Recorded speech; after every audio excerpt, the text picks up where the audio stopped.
Now at 10, cattle farmers and members of the Joplin community raise a stink about animal waste treatment. Plus, a high-speed chase leads multiple agencies through Kansas and Missouri. And communities around the 4 states continue to deal with the seasonal danger of fire. The 4 states' most watched news starts now. Cattlemen in the community come together to discuss changes to animal waste treatment in the Show Me State. This is the late edition of KOAM News at 10. I'm Samantha Walker. Senator Jill Carter and members of the Newton County Cattlemen took part in the event tonight, which made the issue of animal waste treatment the main topic.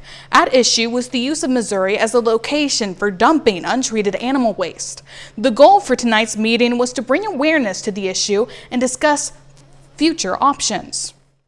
We're seeing a little bit of influx of that concern being spread up here to Webb City in particular. So just trying to be here to let everybody know where we are with that legislation, help them know we are engaged. It is the epitome of representative government. That meeting took place at Joplin Greenhouse and Coffee Shop. Chief Meteorologist Doug Heddy joins us with a first look at weather. Well, it definitely turned out to be a nice Friday for us today. Warmer than what we saw on Thursday, but also very windy out there. We had winds gusting at times 35, 40, upwards to about 45, even pushed 50 briefly during the afternoon. But temperatures warmed up. 68 for a high, 42 is where we started. Average high is 62 degrees, so a pretty good chunk above where we should be for this time of the year. Temps dropped back through the 50s, upper 30s to near 40, back to 53 by 10 a.m. And if we look at our winds, they calmed down finally by morning. It's still going to be a little breezy on Saturday. The winds will start to pick up a bit once we get into Saturday evening as our next storm system rolls in. It's out across the Pacific Northwest at this point in time. Now ahead of it, temperature is great. We should go into lower 70s, but then chances for thunderstorms roll in tomorrow evening. We're going to talk about that here in just a bit. Thanks, Doug. A high-speed police chase through southeast Kansas leads to the arrest of a Pittsburgh man. The incident started around 11 last night in Crawford County after an attempted stop of a white Chevy HHR. Authorities suspected the driver of aggravated burglary and domestic assault. Multiple agencies, including Pittsburgh Police, Crawford County deputies, and Quapaw Nation Marshal Service, joined the pursuit from Crawford County into Cherokee County into Missouri and finally back into Cherokee County. The Crawford County Sheriff even rammed the suspect's vehicle as it slowed to turn. Authorities managed to capture the driver and bring him to the Crawford County Jail. After the capture, authorities found suspected methamphetamine and drug paraphernalia, both inside the vehicle and on the suspect, Corey Reynolds of Pittsburgh. According to court documents, Reynolds has been charged with aggravated burglary, free or attempted to elude, stalking, and domestic battery. Officials in Central Park in Carthage have closed the bathrooms following a vandalism. Although cleanup and repairs are underway, officials say the damage is extensive and may take some time to fully address. They also encourage anyone witnessing improper activities in the park to notify the police. Authorities in Bourbon County responded to a large grass fire this afternoon. It took place near Uniontown, Kansas. Officials on scene told us it burned roughly 600 acres of farmland. First responders were able to stop the fire from spreading to a nearby cabin. Fire personnel on scene say they had the fire contained. Just after midnight, Nevada, Missouri firefighters responded to a house fire on the 600 block of West Cleveland Street.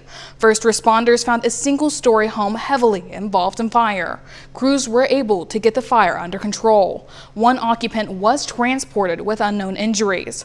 Authorities say the cause of the fire is likely discarded smoking materials outside.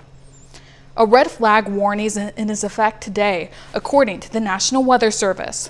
Although it may not be against the law to burn, Carl Junction's fire chief says it's important you take to heed these warnings. He says you can accidentally start a destructive fire and not even know it. People may have burned the day before with leaves or a brush pile or anything like that. They think it's out. They go to work the next day on a red flag day like this, and the winds coupled with the dry conditions cause it to be brought back to life. and then the wind can scatter those ashes and cause a fire to get out of control very, very quickly. Chief Perkins says if a fire starts on your property and gets out of control, you are liable for further damage from that fire. With fire weather still impacting the 4 states, many residents are patiently waiting for burn bans and red flag warnings to be rescinded. That is exactly what is happening tomorrow in Crawford County. However, KOAM's Anthony Saviello tells us residents in the town of Pittsburgh should familiarize themselves with ordinances before lighting a match. It's a time of year when fire is used as a means of disposal. But before ignition, there are precautions you should think about. We ask that the pile is not larger than 4 foot in diameter or 3 foot high, which is a fairly manageable size. You can feed the fire as the day goes. We also ask that it's not within 25 feet of property lines or roadways, just in case the smoke blows across, creates visibility or odor issues if you're too close to a neighbor. Chief Cherney says there are multiple ways for people to use fire. Open burning in Pittsburgh can be put in one of 3 categories. You've got just an open pile, just a pile that you've created with limbs and grass that you light. There's the burn barrel, and then there's recreational burning. An open burn typically requires a permit. Give us a call here at the fire station. We send a truck out, they come by and they say, yes, everything looks good. A failure to follow ordinances could lead to penalization. We'll give you a warning, we'll put the fire out, and then give you a chance to give it a shot again down the road. If it's something that somebody is habitually burning, whether it is trash or construction materials, which are prohibited in the city, then we'll bring an officer out and we will write a citation, which could be up to $500. One last thing to think about, trash belongs in a can, not in a fire. We don't want you burning trash. Trash really stinks. And so that's just a nuisance in the community.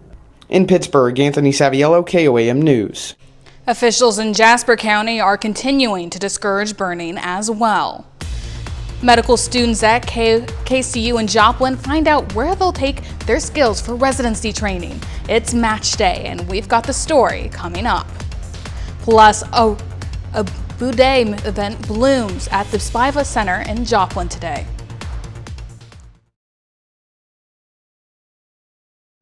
Colorectal cancer patients are much more likely to die from cardiovascular issues. Research from the American College of Cardiology finds colorectal cancer survivors had a 37% increased risk of cardiovascular disease. Though the reason for the links aren't known, the risk is highest in the first 2 years after a diagnosis. New artificial intelligence tools are promising to change the doctor's office. The technology isn't replacing your doctor, but promises to help behind the scenes with note-taking and diagnostic tools. Bradley Blackburn shows us the tech you could see at your next checkup. This is an AI system that's going to be listening to us, and it's going to be scribing the notes. Right on his phone, Dr. Robin Baradarian is running a high-tech tool called Suki AI. Any family history of any problems. While he talks with patient Michelle Barone in an exam, I feel burning up. Sometimes I even feel it in my ears. Suki takes notes, letting the doctor focus on her. I remember going to doctors, their back was turned as they were trying to write notes down, looking at the computer. It's not personable. It helps you concentrate on the important aspects of being a doctor. Suki does more than transcribe. It can summarize a visit, update billing records, and even give a second opinion, all for a few $100s per doctor per month. That's the AI that's listening. The company's founder and CEO, Puneet Soni, let us do a simulation to see how it works. I'm having some pain in my lower back. It started about a week ago. Creating a detailed clinical note with recommendations. It happens almost instantaneously. 10 to 15 seconds at best, right?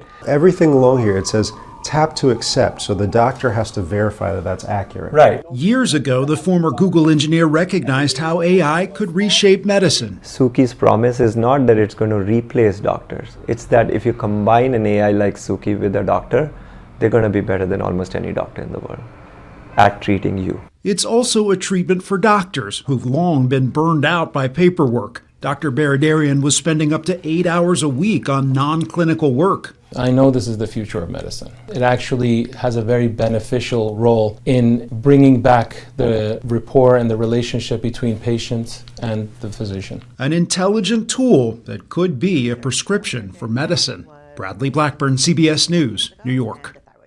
Suki AI is one of many AR startups in the medical space. They say it's already being used by thousands of doctors at more than 300 health systems across the country.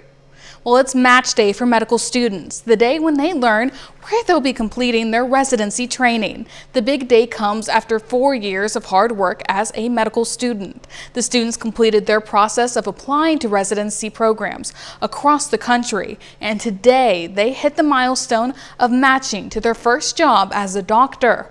One student, Daniel Estep, matched at University of Texas Tyler and is excited to begin the journey. You can feel all the emotions, the nervousness, the excitement. It's kind of like I felt my stomach drop to my feet, then jump up to my throat, then back down to my feet. Daniel will go to Texas to begin residency this July. Spiva in Bloom is underway now in Joplin. Some people got the chance to participate this afternoon by creating mini bouquets. The exhibition in flowers happens every spring and celebrates the art of floral design. Something that is perfect to ring in the spring, right? Like they're beautiful, colorful, and it's just a super fun way to get everybody pumped for warmer weather, get them into our brand new exhibits that just came up, and just have a festival of florals. The exhibit continues tomorrow. There's also another chance to make your own bouquet and an artist market. That's all happening at the Cornell Complex in downtown Joplin. Doug returns next with a complete look at your forecast. And a little later, Knights of Columbus and Scammon open their doors for their famous fish fry.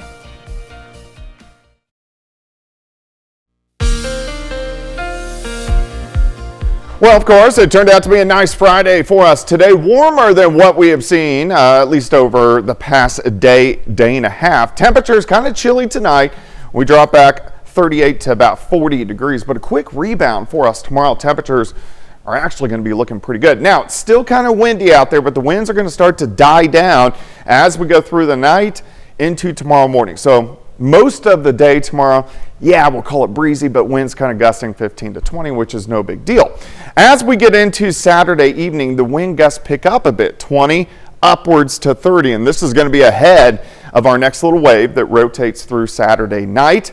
Then winds switch back out the northwest on Sunday, and the winds calm down. So it's not going to be near as windy over the weekend, but it will be breezy out there. We've had some clouds, weak little wave pushing across the Great Lakes, which did give us the wind. Here's our next storm system. This will start to affect us Saturday night into Sunday morning with at least chances to get some showers and thunderstorms. Let's go hour by hour. If you're getting up early, 38, 39, 40, 41 degrees. We get a lot of mid and upper level clouds that stream in through the morning. They're going to be thin, so you'll be able to see the sun through it. And we should pop mid to upper 60s by the noon hour. Let's go to afternoon highs, about 4:30, 5 o'clock, typically this time of the year. Anywhere from 68 northern counties to about 74, 75 in our southern counties. But we do have that threat to get some showers and thunderstorms. This does not occur until mid to late evening, and we don't really even know where they're going to blow up. They're going to be scattered. That means not everybody will get showers and thunderstorms, but the areas they do blow up, those areas could get some decent amounts of rain for at least a brief period of time. Showers, thunderstorms kind of work through. Now, some of these guys could be a little bit stronger or low-grade severe, and what would make them strong or low-grade severe would be hail within these storms. Then we just have scattered thunderstorms through the night. Here's midnight, a few additional ones popping up after midnight. Our cold front, it sinks in Sunday morning, so along the front we may get a few scattered showers, and then we go back to sunshine, and Sunday afternoon looks pretty good, mid to upper 60s for afternoon highs. All right, rainfall amounts, we're going to have to wait and see where the rain pops up, or at least those scattered showers and thunderstorms. But I'm showing you this because where those storms do pop up, we'll have the potential to drop a half an inch and a half of rain with some of those showers and thunderstorms. Breaking down the weekend, let's go 71 on Saturday, so mild. Strong to severe thunderstorms scattered Saturday evening, Saturday night. Some morning thunderstorms on Sunday, but a high temperature of 67 degrees, which actually looks pretty good. Let's go 70 on Monday. Hair cooler Tuesday and Wednesday, upper 60s. Back into the 70s Thursday, Friday, and also next weekend. We'll have some chances for some showers and thunderstorms, increasing once again by next weekend.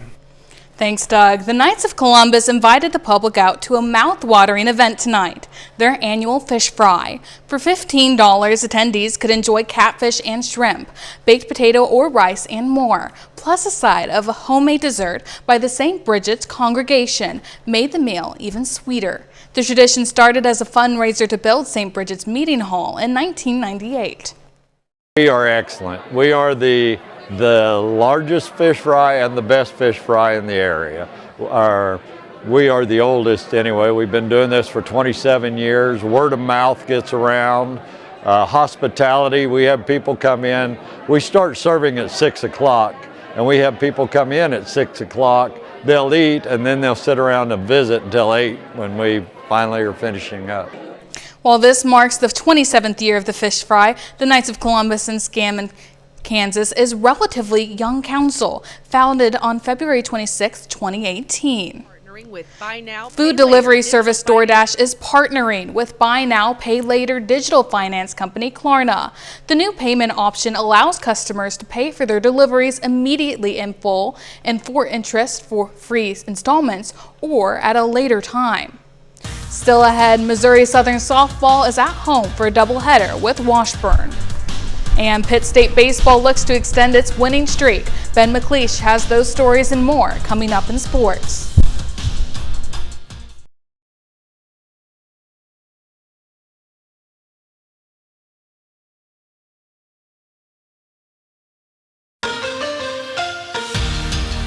Missouri Southern softball is home for a doubleheader against Washburn, looking to extend its 9-game winning streak. Lions, Ichabods, game 1, top of the first. Washburn has runners on the corners, 2 outs, and Aaron Bowles laces a double to center field. 2 runners come home. Ichabods lead 2-0. Next batter grounds it to short, and Taylor Knuckles makes the throw just in time. Lions get out of the jam. Now in the 3rd inning, Southern struggling to get anything going, but that drops for Bailey Dillon. She advances to 3rd on the throwing error. She'll score on a sac fly, but the Lions are looking for more. Carson Tinkler laces a double to the wall. 2 runners score. Southern leads 3-2. But Washburn responds in the 4th. Tough ball for the shortstop, and she can't make the play. The Ichabods tie it up, and Washburn scores 2 more to beat the Lions 5-3 and snap their win streak. In Game 2, the Lions get their revenge, winning 7-4. They score 7 runs in the first 2 innings, and it's smooth sailing from there, so Southern splits the doubleheader. The Lions welcome Emporia State for another doubleheader tomorrow. Staying on the diamond, both of our local MIAA baseball teams begin divisional series today. First, we'll stick with Missouri Southern for the Lions matchup against Central Oklahoma. They dropped the series opener 8-5 despite out-hitting the Broncos. The Lions give up 5 runs in the 7th inning and are unable to come back. Southern resumes the series tomorrow at 2. Gorillas face the Tigers in Pittsburgh. Pitt State has bases loaded in the 3rd, already up by 3. Doggin Brewer hits it to the outfield, and the Gorillas can't capitalize. We head to the 4th, and Colby Dugan strikes out the batter. He finishes the day with 5 Ks. Bottom of the inning now, Gorillas only lead by 2. Ricky Sanchez starts it off with a stand-up double, but Pitt State can't capitalize again. 5th inning, runner on first. Luis Ayala lobs it high into the air, and Josh Holmes makes the diving catch to end the jam. Bottom of the inning, runners on first and second. Alex Rogers finds the hole, and the Gorillas extend their lead back to 3. In the 6th, Tigers threatening, looking to steal, and Nixon Brandon throws out the runner. The Gorillas go into the 7th, winning 6-4, but can't hold on to the lead. The Tigers score 5 more and beat Pitt State 9-8 in extras. Well, so far, the craziest thing about March Madness is actually the lack of madness. There's been no major upsets so far. The upsets highlighting round 1 are 12 seed McNeese's 69-67 win over Clemson yesterday, and 12 seed Colorado State's 78-70 victory over Memphis today. But with 5 more rounds of the tournament to go, there's plenty of more time for madness. Well, as a former Mizzou Tiger, I know my bracket has already been broken. Disappointed. But, there's still a lot of games. Hopefully a chance to redeem it. Yeah, definitely a tough first round matchup for Mizzou, but other local team, Arkansas, is still fighting. Well, we can cheer them on. Thanks so much, Ben. We'll be back with more news after this.